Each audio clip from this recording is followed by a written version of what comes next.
দখলদার ইসরায়েলের বিরুদ্ধে ইরানের ক্ষেপণাস্ত্র হামলা ব্যর্থ ও অকার্যকর হয়েছে জানিয়েছেন যুক্তরাষ্ট্রের জাতীয় নিরাপত্তা উপদেষ্টা জ্যাক সুলিভান।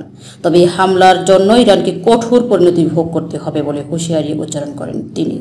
মঙ্গলবার ইসরায়েল তেহরানের হামলার পর এক প্রেস ব্রিফিংয়ে এসব কথা বলেন জ্যাক সুলিভান। ইরানের হামলার প্রতিক্রিয়া কেমন হতে পারে এমন প্রশ্নের জবাবে এই মার্কিন নিরাপত্তা উপদেষ্টা বলেন, যুক্তরাষ্ট্র এরই মধ্যে ইসরায়েলের সঙ্গে বিষয়টি নিয়ে আলোচনা শুরু করেছে এবং এই আলোচনা অব্যাহত থাকবে। সুলিভান বলেন, গতরাতের হামলায় ইরান ইসরায়েলে অন্তত 200 ব্যালিস্টিক ক্ষেপণাস্ত্র নিক্ষেপ করেছেন। মার্কিন নোট ডেস্ট্রয়ার ইসরায়েলের প্রতিরক্ষায় অংশ নিয়েছিল এবং বেশ কিছু ক্ষেপণাস্ত্র ভূপাতিত করেছে। তিনি বলেন, মার্কিন প্রেসিডেন্ট জো বাইডেন ও ভাইস প্রেসিডেন্ট কমলা হ্যারিস হোয়াইট হাউসে সিচুয়েশন রুম থেকে হামলা পর্যবেক্ষণ করেন। সুলিভান আরও বলেন, যুক্তরাষ্ট্র এখনও হামলার ক্ষয়ক্ষতি নিরূপণের জন্য কাজ করেছে, তবে প্রাথমিকভাবে জানা গেছে হামলার পশ্চিম তীরের জেরিকো শহরে এক ফিলিস্তিনি নিহত হয়েছেন।